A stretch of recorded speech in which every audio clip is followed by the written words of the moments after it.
I'm going to call the meeting of the Board of Selectmen for October 31st, 2016 to order.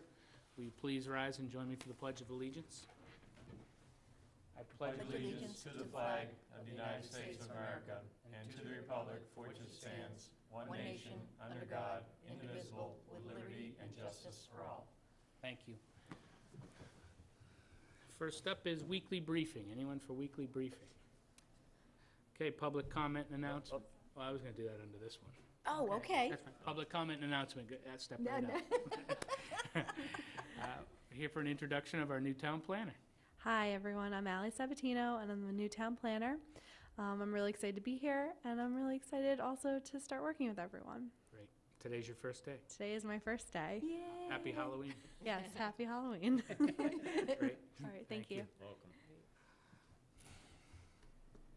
Anyone else for public comment announcement? Okay, moving on. Can I get a motion on the consent agenda? Mr. Chair, I move that we approve the consent agenda. A, the minutes from October 3rd, 2016 executive session. Sorry. Okay. Approve the application for the Irish Pub Road Race for August 5th, 2017. C, approve the appointment of Kathy Mullen, alternate member, as a full member of the Zoning Board of Appeals to fill the full member vacancy per request of the ZBA Chair in the Interview and Nomination Subcommittee. D, approve the recommendation of the DPW Director to award the FY17 road salt contract to Eastern Minerals in the amount of $58.10 per ton.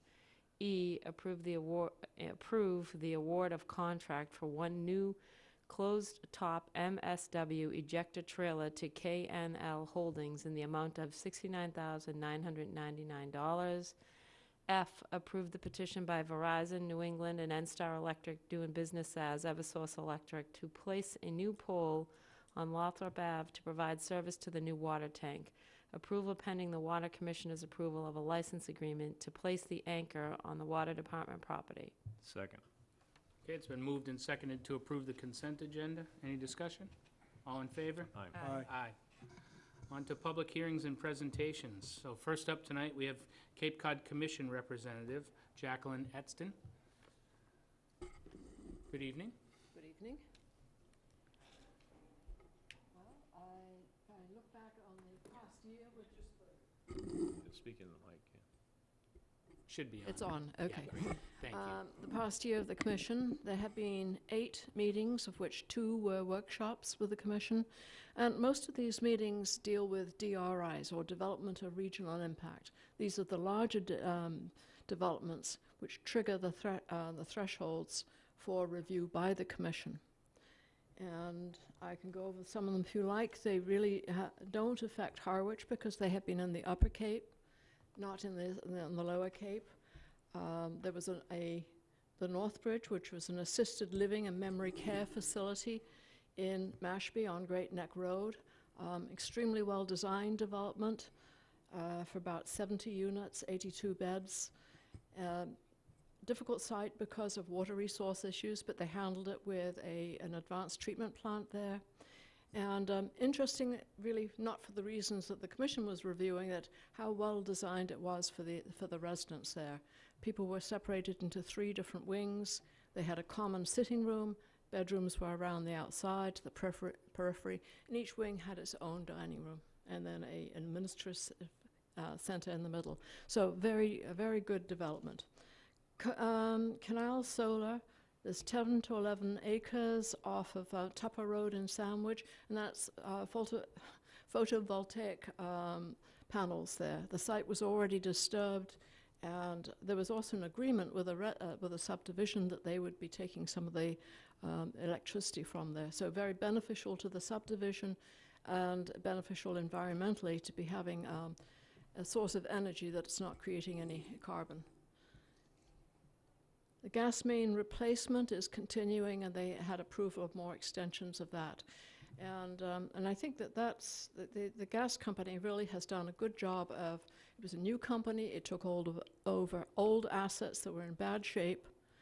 They were both inadequate to provide gas to the residents of Cape Cod, and there were some safety issues. And they've taken hold of it very thoroughly, and as you can tell through town, they have been replacing lines very quickly.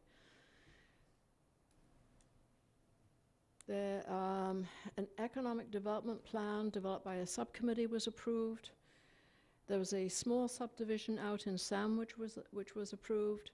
The Harwich wastewater facility plan was approved, which is an advantage to the town to get that approved after 7 years.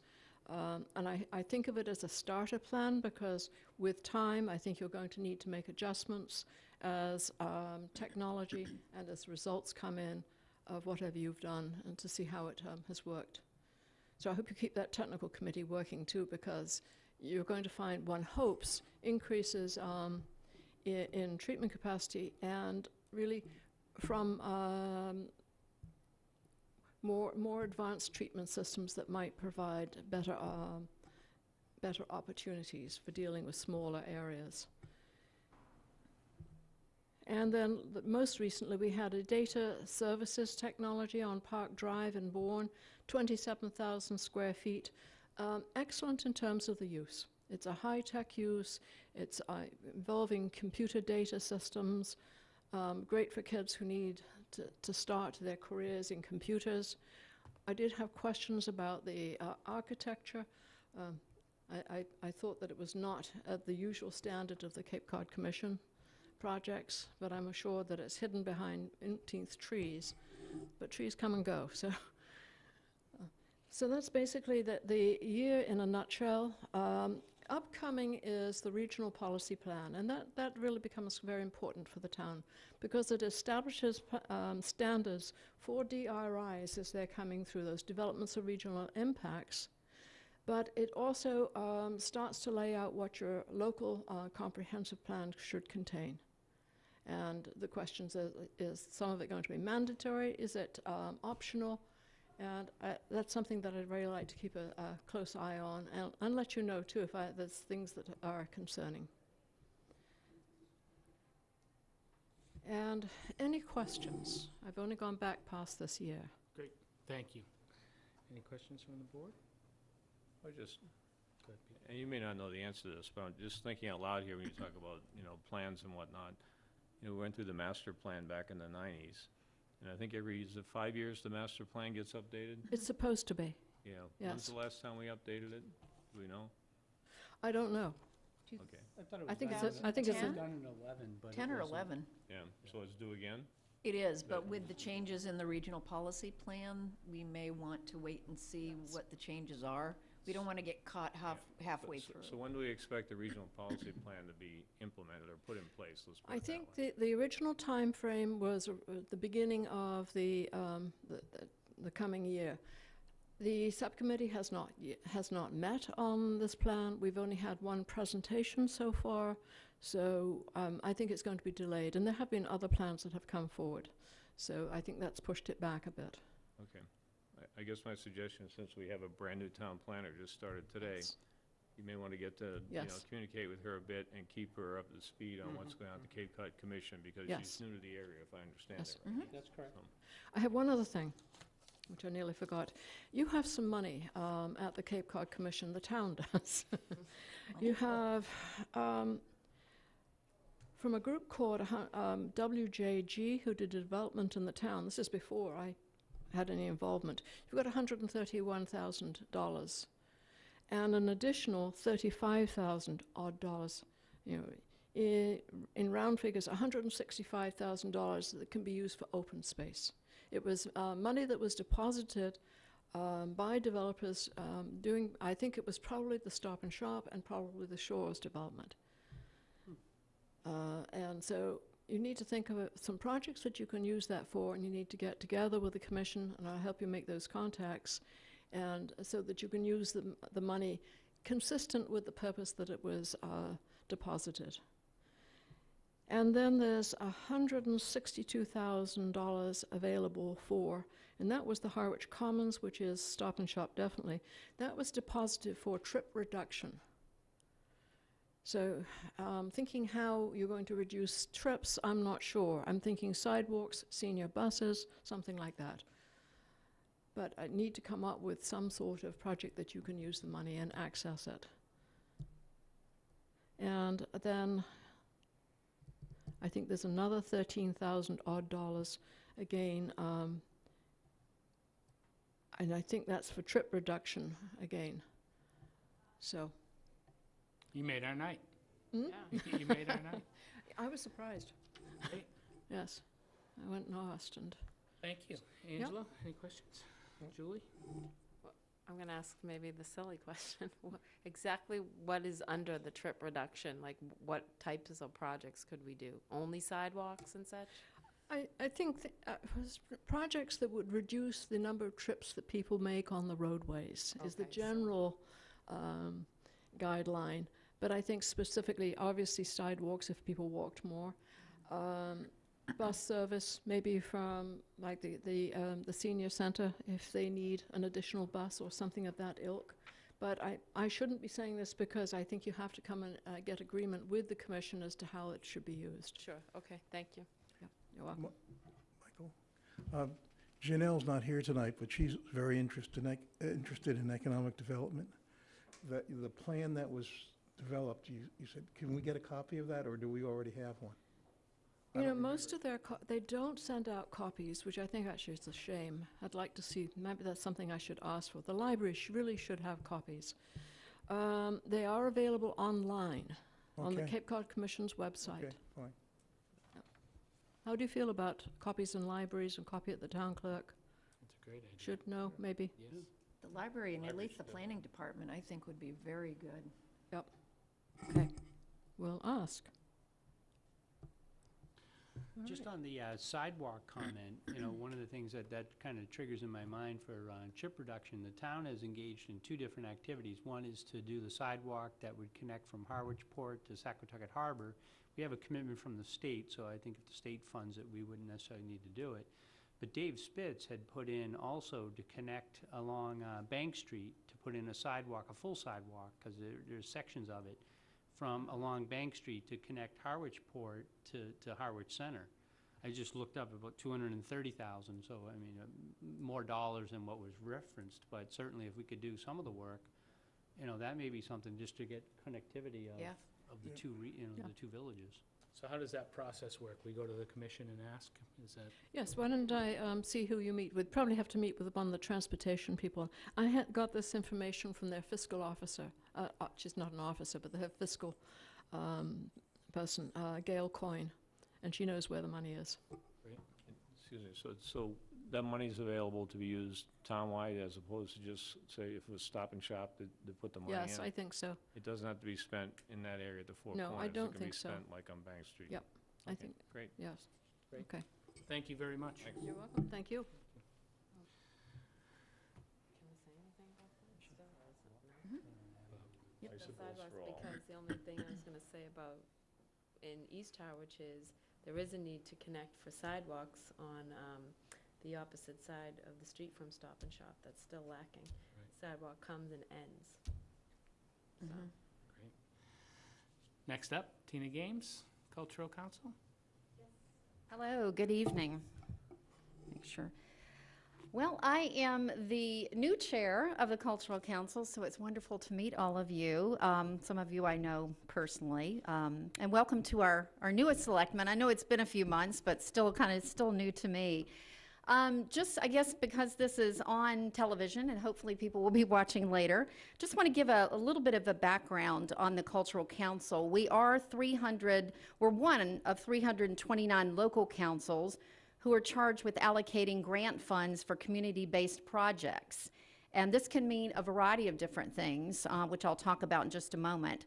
We're funded in part, and for anybody listening that doesn't understand how this works, we have three forms of revenue on the Cultural Council.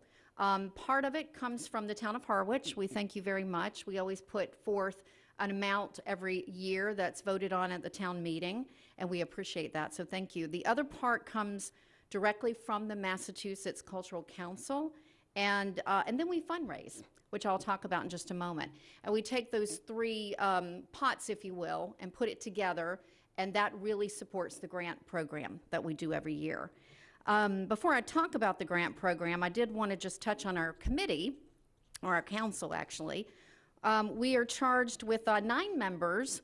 Currently we have 8 active members. We have 1 vacancy at the moment, which I did see it on your list for the end of the evening, so thank you for that. And we do meet once a month with the exception of July. We, of course, elected a new chairperson. That would be me this year. And it's really wonderful in the Cultural Council because we have some new faces after about 6 years, I believe, from what I understand. So we also have a new treasurer, Joan Sacchetti, Secretary Debbie Ferry. So we are all stepped in this year, actually, August. So we're all still fairly new. We welcomed back Roseanne Clark, who just came back after a year off, and our new member, Roseanne Donahue. They join our remaining members, Lorraine Bossy, Sharon Miller, and Ann Leet. And I do want to recognize 3 women who have given quite a lot to the Cultural Council. Lynn Schweinsalt, who served as chair for a good 6 years, I believe, but she served on the council for 6 years and in the role of chair for several years. And Lynn Laviere served as our secretary, and then Florence Lofberg also was an active member. So I do want to say thank you very much to those 3 ladies for their service, and they're going to take some time off and hopefully might come back. Our grant program it continues to be the main focus for the Cultural Council. And what we're trying to do, since we are a bunch of fresh faces, is we're really looking at new and very innovative ways to get the word out about our program. We're kind of noticing a lot of the same people and groups that apply for the grants every year, and we kind of want to change that up a little bit. We certainly welcome them to come back, but we also want to get the word out. We want some new fresh grants coming in. This year, the Harwich Cultural Council received a total of 24 grant applications, and together the funding request has totaled $17,500. We did decide at our last meeting we're giving out $13,000 in 2017 for grants, so we'll be looking at that. We started our next meeting, we start to review those applications. And I'm very, very happy to say that for the first time in the history of the Cultural Council, we are strictly online. No more paper applications. This was an initiative by the Massachusetts Cultural Council, and it has gone very well. It was our first year. We haven't really had any glitches, but it was a very new process for a lot of people to go online and to go through it. One of the things I loved about it is it really walked you through the steps. Something I saw last year as a new member of the Cultural Council, where some people are very used to applying for grants, others aren't. And so there's always some missing information, maybe information that would help us make a decision. What the online process does is it walks you through the questions. So everybody's kind of on an equal playing ground, so it kind of prompts you. And I really like that because I think it equalizes a lot of the grant applications. And I've already started to look at those, and I can already see we've got a lot more information to work with this year. I do want to touch on, in addition to the grant program, I want to touch on a couple of other things that we did last year. We did our reception for our grant awardees. We do that every year. It's over at the Brooks Academy, and it's always wonderful. We have a choir. The middle school choir typically comes and sings. They'll be doing that again in 2017. We also have an annual trip, a Cultural Council trip, that we sponsor every year. This year we had 22 people attend a National Parks trip. It was the 100th anniversary of the National Parks, so we put together a nice trip. 22 people went, and we made $4,700. So that was wonderful, and again, that rolls into the grant program. And one of the other things we're going to be doing this year that we've already started having conversations about is with Monomoy Regional High School. Bernadette Waystack has come to a couple of our meetings, and we're having some really good conversations about what we can do as a cultural council to partner with some of these amazing artists we have in the high school. And what can we do together as a project in the community to kind of collaborate? So we are looking at that project. And we'll be talking about that in 2017. So hopefully next year when I stand up here, I'll be able to kind of tell you what we've come up with. Some of the goals for 2017, as I mentioned earlier, we really want to increase our presence in the community. We want more people knowing about the grant program. We are looking for very innovative, creative ways to collaborate. We are making a public announcement here, and we'll be putting it in the papers. We want people to start bringing their ideas to us. what can we be doing out in the community as a cultural council? What initiatives should we be taking? And so we're going to be inviting different people who have ideas to come to our meeting, and let's just see what else we can do beyond just the grant program. And just increasing public awareness out in the community about just all kinds of cultural events. And just, continuing to support what's out there already. And I think that's it. We are going to be putting together a subcommittee for the next cultural trip. We've got lots of ideas every year. We're going to have a subcommittee to think about, well, where do we want to go next? What's of interest to people in the community? Again, that's a big fundraiser, for us. And I think that's it for my report. Any questions? Excellent report. Thank you. Oh, thank you. Angela? No, thank you very much. Julie? No, thanks. Peter? Keep up the good work. Oh, thank you. Yeah. All right, thank you Great very work. much. Thank you very much. All right. Okay, nothing under old business. Under new business, we have approved Selectmen's proposed holiday meeting schedule. And I think we could probably take these up together. Approve holiday hours as recommended. So let's start with approved Selectmen's proposed holiday. We did make a few changes. I'm going to have Charlene go through. She actually discussed with staff some of those changes recommended today. I'm trying to figure out if I'm doing the chart or if I'm doing, these are the same. Okay, for the week of Thanksgiving, we are looking at doing what we did last year. There would be no selectmen's meeting on Monday, November 25th. We are proposing that it still be a full day, 8:30 to 8. Tuesday would be 8:30 to 4, and Wednesday would be 8:30 to noon time. And slight change in what was in your packet for Christmas week. Generally, we have a full or a half a day off on Christmas Eve and New Year's Eve. This year, Christmas falls on a Sunday, so the actual observed holiday is the Mondays. So instead of having Friday off, which would be the 23rd, we were looking at the schedule and proposing that Tuesday, the 27th, be the Selectmen's holiday for that day off prior. The town offices, not only Town Hall, but the other buildings, would be open their usual schedules. In Town Hall's case, it would be 8:30 to 4 on Wednesday, the 28th, and 8:30 to 4 on the 29th. The next half-day, full-day holiday we're suggesting would be Friday, December 30th. And then again, Monday, January 2nd, we would be closed because that's the official holiday. And then we would go back to our regular work week starting January 3rd.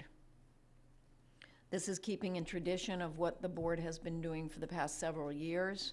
And this is what we are recommending at this time. Thank you. Maybe just to add a little bit to that, by state law, any holiday that falls on a Saturday is observed on a Friday. Any holiday falls on a Sunday is observed on a Monday. What we have here, which is contractual too, is that the selectmen can establish a selectmen's holiday to kind of round out the holiday schedule. So what we have proposed this evening is exactly that, just our suggestion to how to make the holidays work. This actually affects not only Town Hall, but the library tends to follow the lead of Town Hall and then the community center. So we do try to figure out what makes sense for those three facilities all at the same time. And originally, we had actually proposed having Tuesday, January 3rd off, but the school goes back in session on the 3rd, which means the library will have to be open and have their afternoon program, et cetera.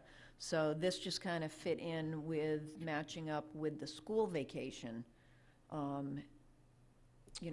for Monomoy School District. Okay, I didn't have that change. So January 3rd, January 3rd. Originally, we were looking at being closed January 3rd. So regular hours, January 3rd. Yeah, it would be regular hours, January 3rd, 8:30 to 8. And then Wednesday and Thursday, 8:30 to 4. And then Friday would be for Town Hall, the typical half-day. Okay. Angelo, comments? No, Julie? I just have a question on Wednesday, November 23rd. Is the 8:30 to 12 on that Wednesday because we're closed on the Friday?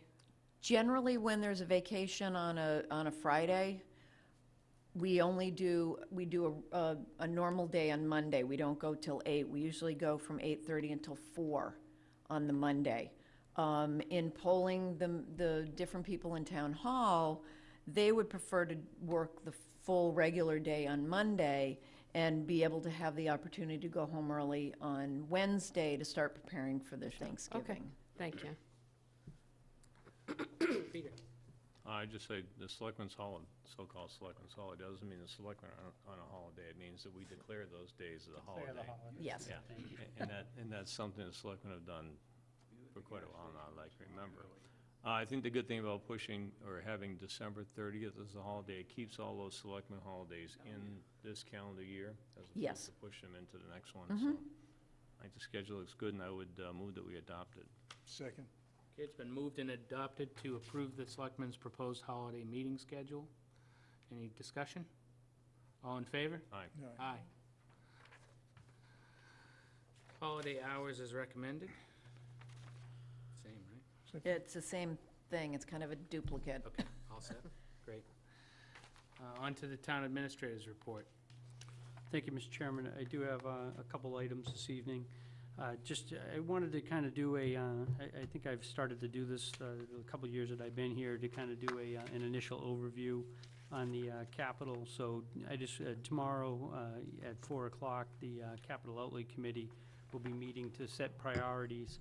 And just to kind of have take a few minutes here to kind of go over the items that have been submitted, so the board is aware of those, and as we move forward, we'll make recommendations in terms of where to fund things from. So just to talk a little bit, I will try to focus on items that are in 18 and 19, the next fiscal year and the year after that. We do have under administration a couple of items in there. There was a Harwich Center initiative about doing streetscapes. That was something that I think was done in 2001. And I know when I started, I brought that back up. I think that that's something that can be done at a later date. But we have such a tremendous opportunity in town to be able to connect the library with the folks down at the theater and the market that occurs, to try to do some street improvements in the stretch makes some sense. That's kind of for outer years, but I at least want to make sure that that's kind of stays on the radar. That is something potentially, too, that there could be potentially TIP funds for, to do some of that type of work, TIP being Transportation Improvement Program funds.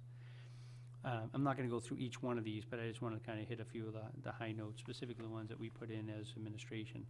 On the Harbors Masters building on Bank Street, one of the things that administration is working on, we will probably have material for the next Selectmen's meeting, at least in draft form, to give some consideration that when the landside improvements are made to Saquatucket Harbor and the maintenance shop and storage area that currently reside on Bank Street get relocated down to the harbor, then that property becomes available for disposition. And administration has, I think I've said this publicly previously, one of the things we'd like to do is ask the board to basically declare that property to be surplus, for the idea that we would actually then be able to sell it off or have a sale lined up to try to defray some of the cost of the landside improvements at Saquatucket Harbor. So last year, the townspeople voted to do the waterside improvements. This would be to find mechanisms to defray some of the cost of the landside improvements. So that's something that hopefully shortly we'll have material to the board with that recommendation. That work may be 2 years away, but lining it up and having it ready to go, I think has some value as it gets presented to town meeting. On the demolition of the former West Harwich School, I know last year was an effort to renovate it. It did not go. One of the other things, I think, in terms of that, if we have these, someone dubbed them as orphan buildings, if we don't have an intended use, I mean, does it make sense to, in this case, maybe demolition that? One of the things that I think, at least in my mind, that changes a little bit of the dynamic, as we have some preliminary discussions and as those discussions get a little bit more developed on the wastewater front, we have obviously for East Harwich the opportunity to link up with Chatham and their facility. There is also an opportunity in West Harwich to link up potentially with Yarmouth as well as Dennis to create a three-town group to build one treatment plant for the 3 towns. And we will need recharge sites in Harwich to take some of that flow and put it back into our aquifer. That site is actually pretty strategically located and could be potentially a great site for that purpose, a recharge site. The plan in Dennis and in Yarmouth calls for Route 28 to be early phased for them. So both towns look to do some work along 28. So it would make sense for us to have that be kind of the next sequence after East Harwich. On the, I think I referred to the 2-year plan on the reuse of the middle school, so I'm not going to really elaborate on that.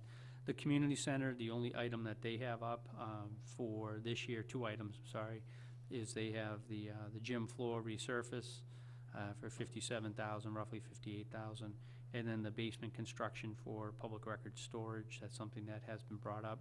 An application was submitted to CPC. I don't know if that was done the other night or if that's being done November 10th. I believe it's being done November 10th. I think on November 10th. I'm planning on attending that for other reasons, but that certainly I could be there to speak to that as well. So those are a couple items that the community center has. Conservation doesn't have anything in the immediate future. The next item they have is artificial reef and some shore stabilization at Red River Beach. That jetty issue has been a long-standing issue, and we want to make sure we have that. Again, this is a document for planning purposes. One that I added, actually, this came up, and I just added this really for planning purposes. There's an item called a federal regulation called MS4, and what MS4 is attempting to do is to manage drainage, surface drainage, to make sure that drainage doesn't go from immediately from a street if someone were to come and sand a road, as an example, and then have that salt and sand go immediately into a wetlands. So the idea behind MS4 is that you want to capture the potentially contaminant materials, or materials that would be harmful to the environment before they get into the environment. I know, just as an example, our own comprehensive wastewater management plan has in there approximately, I think, about 8 or 9% of phosphorus and nitrogen getting into the environment comes in through drainage on town roads. So it is something, it's kind of interesting. It's really a federal and state mandate. Once the feds and the state call it a mandate, they have to fund it. So they're not really calling it a mandate, but they're telling us we need to do it. So that is kind of something that's coming. So I want to put that on the radar screen. That is going to be a monumental item as we move forward. On the fire department, we have public safety radios. The recommendation for the fire and police is in the out years, FY21. But as we've had some discussion, there is a value, I think.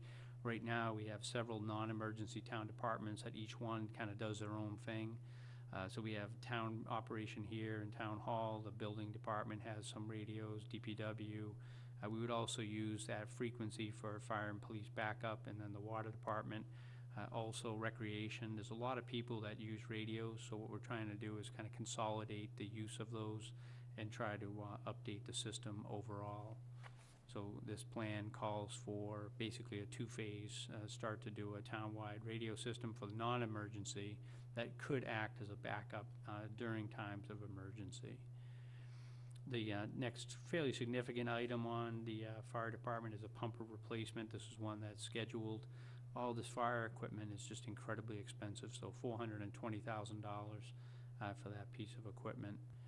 We did get some fairly good news recently that last year we had an automated chest compression system. It's basically a machine that does chest compressions as in lieu of CPR being done manually. Last year we had that. We funded our 10% match. We did not get the grant. We are going to resubmit for a grant again. The fire department seems to think that we may get a more favorable response this time. Certainly, anytime you apply for grants, there's no guarantee that we will actually get them. On the also, we have some gas meters to do detection when the fire department goes into buildings, just to smell for natural gas, other type of contaminants or potentially harmful materials. They need to update their gas meter detection devices. So that's under $25,000. And just for the record, I kind of put in here items that are under 50,000. The capital plan specifically calls for items over 50,000. From my perspective, from a financing perspective, we need to be able to figure out how we're going to fund these things. So I like to have all capital type of items on this plan, so that way it can be monitored to make sure we establish some funding mechanisms. The next one on the fire is to do Station 2. I think at this point would probably be planning and design money. So we've hired a consultant that has acted as the clerk of the works, if you would, for, I think he's doing 4 or 5 projects in the town of Dennis. So someone that, and he did do a fire station project in Dennis. So we've hired him to kind of help us to make sure that we use some better planning numbers. So I know that the committee is working on that to try to refine the numbers and get a higher level of accuracy. In the golf department, they're actually doing what I would call kind of a comprehensive golf maintenance program, in which they're looking at various elements of the infrastructure as you go into the golf course. This isn't most of the course improvements, the actual moving of holes and bunkers and things of that nature. They take out of a separate funding that they have for that, so that's an ongoing program. What this would attempt to do is help to reskin the maintenance building, would actually create a new cart barn, would get rid of the old cart barns, and would establish a new traffic flow. If you remember, there was a request, we had some issues with the parking lot a couple years ago that we were able to find a alternative to that. $1.2 million is the estimate. We do believe town meeting did vote some funds or additional fees that are dedicated for this purpose. So we do believe that these funds would hopefully defray the majority, if not all, of the costs. Our target is, if you would, is 90% fee recovery and 10% cost recovery from taxpayers. So we're trying to make that be heavily fee-related in terms of being paid. I do want to make one comment in terms of the buildings related to this. This does not include the clubhouse. So last year we did the clubhouse. Actually, the board approved a lease to have the restaurant. Some of that work was done with existing funds. So we would probably most likely continue to do improvements to the clubhouse through existing funds, fee funds. On the Harbor Master, the next items, the Saquatucket Harbor landside renovations. I probably should just make sure I clarify that. So there's 2 elements, if you would. We already have funded the water renovations. Those design plans are underway. Again, I think John Rendon did a good job of kind of updating that we're having some issues in terms of getting approvals. So that project is probably going to be delayed about a year. We should be able to hopefully match up the water side improvements with the land side renovations. So we're still seriously considering pursuing that. He has another project that's $200,000 on the Round Cove ramp replacement and do some bulkhead work. We do believe, I think this is, that he had funds that were left over from other projects. That's $200,000. But we should be able to take the funds from the other projects, the residuals of those that were appropriated from free cash, so would still be flexible enough to be transferred over for these purposes. So I think that project, even though it's $200,000, could be funded out of existing revenues, which is good, or existing remaining project monies. On the library, and I think this is going to be a discussion that the board will have to give some consideration to. I did have a discussion today. We are in the process of coordinating with the gas company to have a small generator put in to do strictly the lights. The library trustees, and there was some interest, I think, on capital outlay to move up and do an entire building generator. So I think that's something that, whether the existing arrangement works and just having the lights stay on and remove the inverter, if that's something that works for the short term.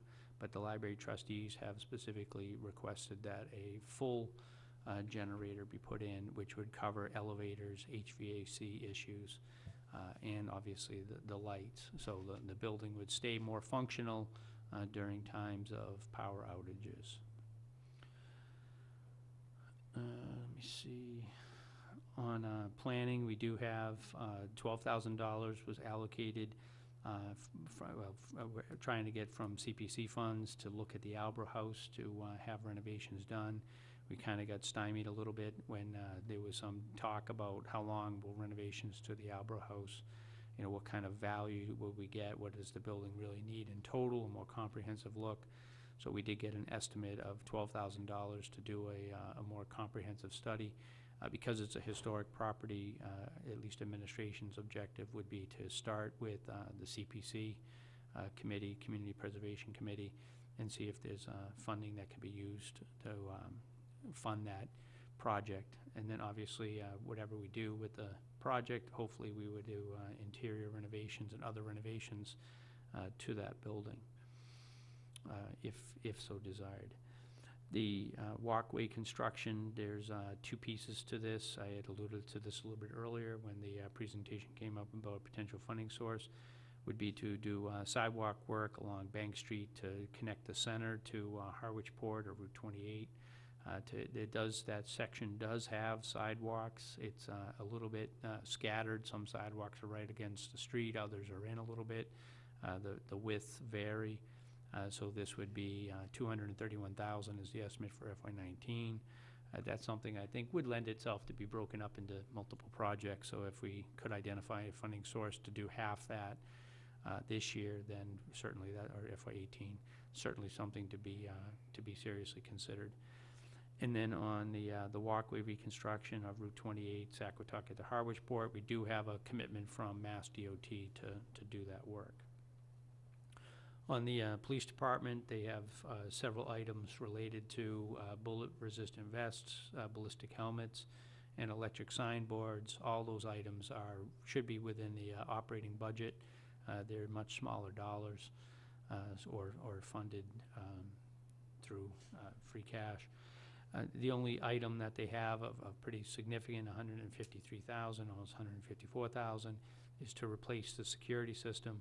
That is a kind of a comprehensive review, so updating the cameras, replacing cameras, adding cameras, and then having fobs, not remote entry, but instead of having a key, you just have an electronic sensor so you can go through the doors. The system is on the older side, if I remember right. I think he said 15 to 16 years, and it's harder to get replacement parts, quite honestly. So that's something that is of importance. DPW, they have a 5-year road maintenance program. $1.4 million is what's being sought. That's fairly consistent in terms of the numbers. Also, there's I just realized I don't know if I have it in here. We need to, we have in here also for out years, Lower County Road, we're doing the in-house design for that. And then on Route 39 in Pleasant Bay, the roundabout, $600,000. So right now, the $3.5 million for the Lower County Road, and then the roundabout, potential roundabout at Route 30 in Pleasant Bay is $600,000. I did kind of skip over on West Harwich. We had a meeting with the state, Mass DOT. They've come back favorably that they are interested in pursuing funds through the TIP, the Transportation Improvement Program, to do work at the Division Street intersection. So it would be some in Dennis and then also some in Harwich. So it would be a regional project, which gives us a higher chance of being funded. The design costs for that over time would be about $200,000. So that would be, and the work that would be contemplated in that would be from Division Street to the river. Herring River, sorry. So that would be that stretch. Yeah. On the DPW does have some equipment that they have sought, loaders, MSW trailers, and additional MSW trailer. MSW is municipal solid waste, basically it's household trash. John Deere tractor, and then a fuel management system is being sought as well. On youth and recreation, they have basically 4 items. One item that would be funded by the town through free cash or whatever the mechanism would be, is the Red River Beach parking lot. They've had this request on for, I think, every year since I've been here. The Capital Outlay Committee seems to have a more serious level of trying to make that a higher priority. I don't disagree with them. I think that that is something that should be done. Red River Beach is one of our most popular beaches. I think even the board had a discussion when Eric was in, Eric Beebe, about the importance of that to the community. And then Eric has submitted through the Recreation Commission 3 different proposals for various improvements that would be done through CPC, Community Preservation, White House Field Irrigation, Veterans Memorial Field Fitness Station. So as you go around a walking track, if you would, there'll be different spots where you can stop and do some exercises. And then he has added in here Brooks Phase 4, which is restroom and playground equipment. And then we did talk, and he has for the out years a Brooks Park Phase 5 comprehensive light plan. I know there was a resident that had come forward about making lights and lighting improvements in that area. So we do have that for planning purposes in the out years. The next area, which is kind of a bigger one, and I think I have at least a suggestion that I'm going to make. We have the intermunicipal agreement with Chatham. Sometimes these plans it's a little bit hard to put in here that if the IMA, the intermunicipal agreement with Chatham, calls for X amount of dollars to be spent, but to be made over 4 or 5 payments, we would have to do a borrowing authorization for the total amount, but those payments would be made over several years and at certain intervals. So we would do the full borrowing amount, but that money wouldn't be all borrowed at one time. It would be borrowed 4 or 5 times as the project matures. There is also in here a CWMP implementation services. Now that we have the CWMP approved, which was referenced earlier, there are a lot of different costs. David Young, CDM, has been working with us to try to put together the Chatham IMA.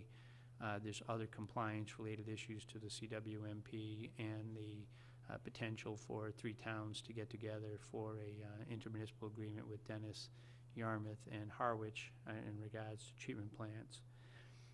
The next one is the Pleasant Bay watershed collection.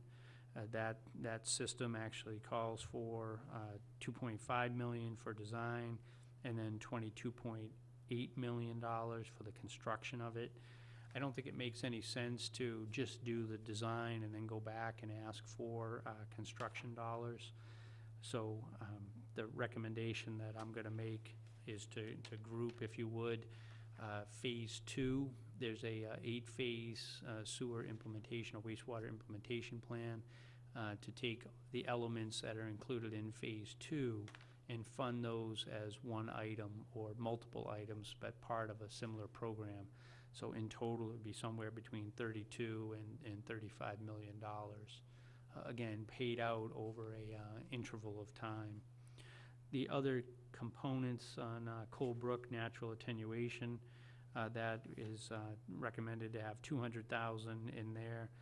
That too is part of Phase 2 to look and see there are ways to do natural attenuation. So instead of putting sewer lines in different parts of the community along Colebrook, we should be able to make some improvements to the land to get better nitrogen and phosphorus removal. I actually went last week to I think it's Tidman's Marsh up in Plymouth, and they did exactly that, where they've changed bogs out into cranberry bogs into more marshland, and they're doing some analysis to see how effective that is. And then last Thursday night, a presentation was made to CPC to do restoration of Hinckley's Pond, which is basically twofold. You know what, that should be 550. But on the Hinckley's Pond, there's 2 parts to that. One would be to do an alum treatment, if you would. What alum does, it's a chemical application basically spread over the water surface. The alum coagulates with the phosphorus and brings it down to the bottom and makes it so it prevents algae blooms. The same exact treatment was done on Long Pond 5 or 6 years ago. I think it's been some time. from recollection of the, reading the file, and Long Pond has shown very favorable results. So the idea is to do something similar. Last 2 years ago, when we presented this to CPC had an issue that most of the houses around, most of the property around Hinckley's Pond is actually privately owned. So they said, well, what about the general public? I don't think there's any easy way to get cars in there. There was a parking lot that the town had, but it blocked off because of just the site angles, and the site distances are terrible.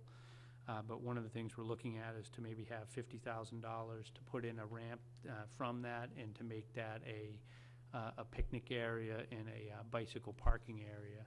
So when you hear about intermodal methods of transportation, that's something that's very commonly done in certain areas. So put up bike racks, picnic tables, and have a path down, not a path, but a walkway down to Hinckley's Pond.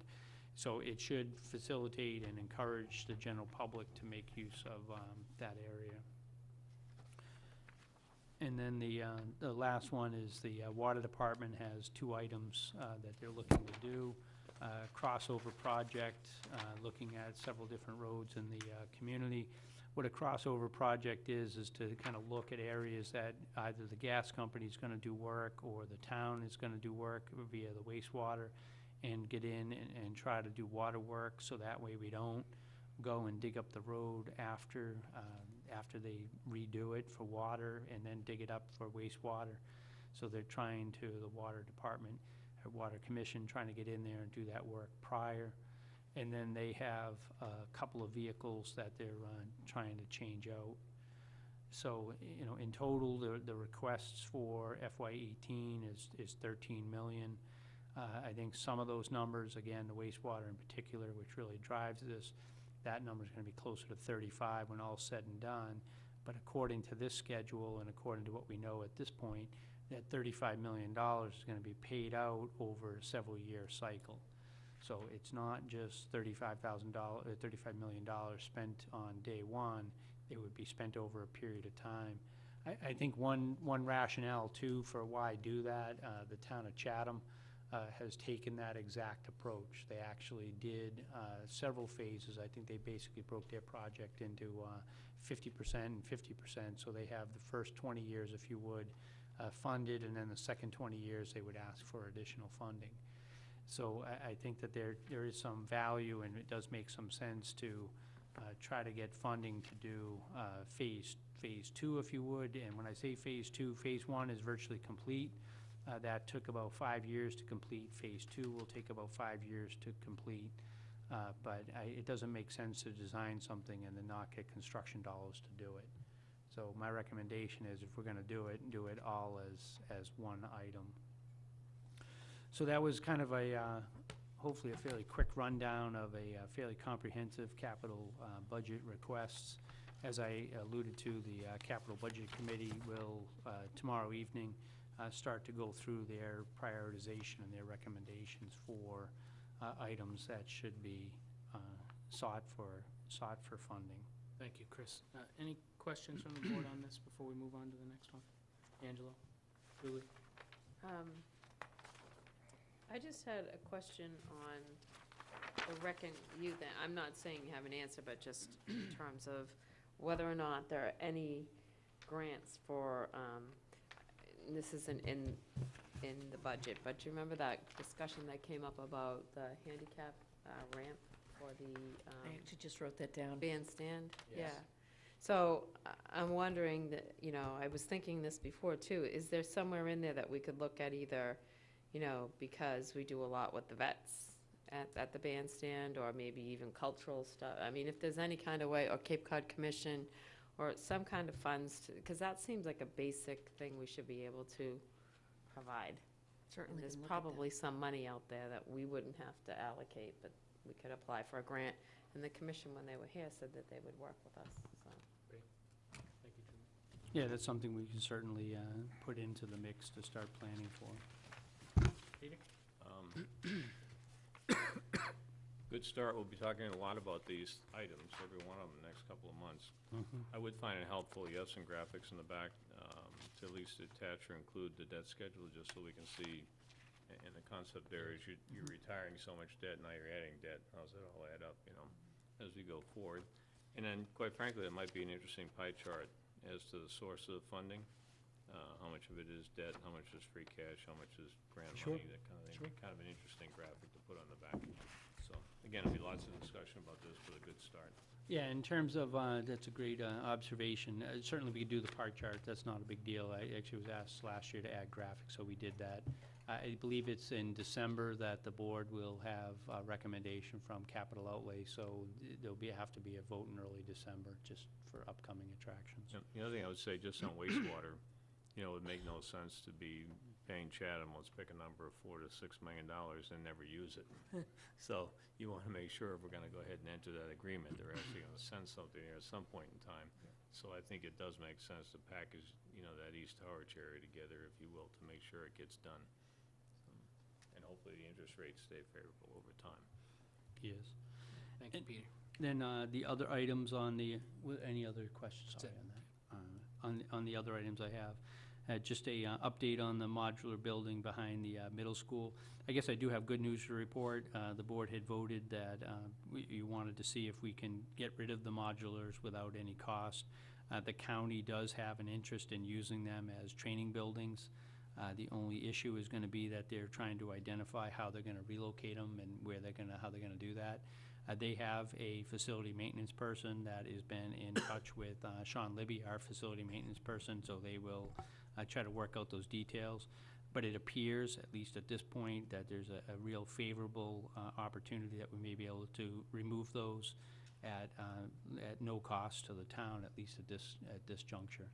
I will, as the county gives me more information, they were pretty emphatic today that it's not a guarantee that it's going to happen, but they feel fairly confident that it will, so they are definitely very interested in it. But they have to plan where they're going to locate them to and make sure that they get approvals to put them where they need to put them.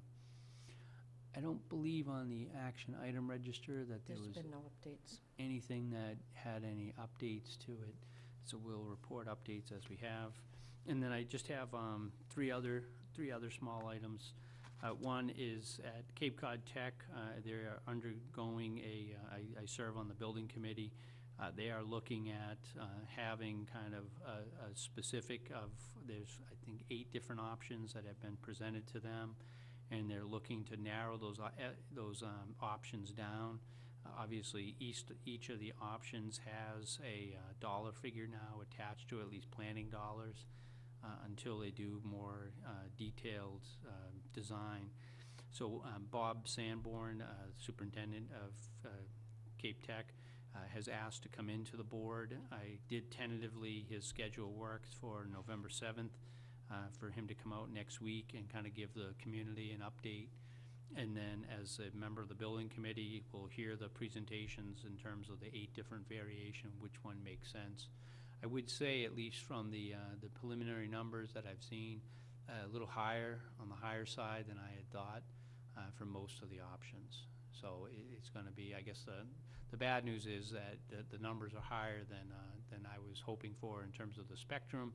I guess the good news is that we only have a fraction of the kids in the school, so it's not just going to be on one town. Like Monomoy was on 2 towns, and then depending upon the enrollment, Cape Tech, obviously, it's divided among 10 towns depending upon enrollment. So it's really a smaller fraction, and specifically for Harwich. But, I've been in that building, and it certainly needs work done on it. They've done a great job keeping it up, but it's just not as functional for education purposes. So Bob wants to come in and just do an overview, Mr. Chairman, if I told him I would pass that request along. The next item I have is Mass DOT had sent a construction notification form. I know I get requests every so often from members of the board on Route 28. They just describe it as various locations that they're looking at this Thursday, November 3rd, that they're going to start doing some milling on Thursday, paving on Friday, so that would be November 4th, and then traffic markings and markings to be completed the following week. The project type, again, it just says various roadway repair contracts, description of the work, milling 2 inches down and then paving the roadway followed by pavement markings after at least 48 hours. And the hours of operation they're looking at doing from 7 a.m. to 4:30 p.m. So I know they've had some issues in terms of traffic as you drive that stretch. The estimated duration of the work, again, is just the 2 days, the November 3rd and 4th. So if you are driving in that area, I guess I would ask just to be patient. They're trying to make improvements to certain sections, fairly minor improvements. And then the last item, I'm sorry, it's taking a little bit longer than I anticipated, is we did get some material from the Traffic Safety Committee. There was some issue about speeding, and there was in the last, I think, I can't remember what they call it, the Municipal Relief Act, or the Municipal Modernization Act, there was some amendments to how traffic is done in various communities. So I have asked the police department to look over that language as well as the traffic committee and see is there any of these traffic speed regulations that allow for some higher level of local control. Is that something that the town should consider? Most of these, I think, are local acceptance, which a local acceptance would have to be done either only with the selectmen or selectmen and town meeting approval. So I've kind of asked for the police department to look at that, see if any of that makes sense for doing speed limits. It just, they use the MUTCD, the Manual for Uniform Traffic Control Devices, and that has a criteria that's laid out in it that I call it I think it's the 85th percentile rule. If 85% of the people drive over a certain area and drive 40 miles an hour, then the speed limit should be 40. So that actually is kind of in the rules. That's a federal law, a federal rule, not just a state. So they're giving a little bit of guidance for cities and towns that if you have a densely populated area, you could potentially put up a speed sign that reflects the area and not necessarily just use that standard 85th percentile. But there has to be some discussion to see what the recommendation is, whether that makes sense to pursue or not pursue. That concludes my comments this evening, Mr. Chairman. Thank you. On to the Selectmen's report. We have a Barnstable County Home Consortium vacancy. We actually got the resignation stamped tonight from Cindy Mall. Charlene and I discussed this and thought that the new town planner would be a excellent choice for. Yep. If I might, many communities actually do use their town planner to represent the towns at this. I'm actually a member at large because originally he looked at me and I said I'm already on it, so I can't serve both. So I think it would be very good for our new planner to be part of this. It's a great connection working with other affordable housing advocates throughout the Cape, and oftentimes some good ideas come up and discussions about how do we promote, how do we work together to create more affordable housing. So it's a really good group of folks. Great. So you'll pass that along that she's our representative? Does she get a choice? Maybe you just And actually, ask. it's you're submitting a nominee, and ultimately, it's the Barnstable County Commission who makes the appointment. Could I just ask how many times a year they meet, or is it a regular schedule? Or? I think they meet no more than 6 times a year. Okay. It's usually every 2 months, but this past time, there's been a break of 3 months, so it does vary. Makes sense that the town planner will do this. Peter, anything for Selectmen's report? I just asked, I think it's been about a year or so since National Grid came in and talked to us with the gas line, the transmission line. And maybe it'd be helpful if they came in and gave us an update and see if the plans changed any. And if I remember correctly, the line's eventually going through Harwich on Queen Anne Road. And I think that's what it was. And Yeah, I believe Mr. Nice to know Hooper's what's been going in touch, and I think they're interested in coming in and doing an update. So Okay. that's an excellent Great. Okay. timing. all right, that's all I have. Okay. Angelo? I'm fine, thank you. Julie? No, I'm good, thanks.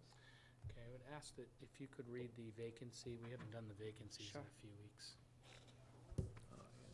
The Town of Harwich, notice of vacancies on various town boards, commissions, and committees. The Board of Selectmen will give consideration to the appointment of members to the following boards, commissions, and committees. Agricultural Commission, 1. Appeals Board, in need of 1 full member, 2 alternates. Bikeways, 1. Board of Health, 1. Brooks Academy Museum, 1. Building Code Board of Appeals, 5. Community Preservation Committee, Housing Rep, 1. Conservation Commission, 1 full, 2 alternate. Council on Aging, 2. Cultural Council, 1. Disability Rights Committee, 5. Forest Committee, 1. Historic District / Historical Commission, 1 full, 2 alternate. Real Estate and Open Space, 1. Traffic Safety Committee, 2. Trails Committee, 1. Treasure Chest Committee, 1 full, 1 alternate. Utility and Energy Conservation, 1. Waterways Committee, alternate. Youth Services Committee, 1.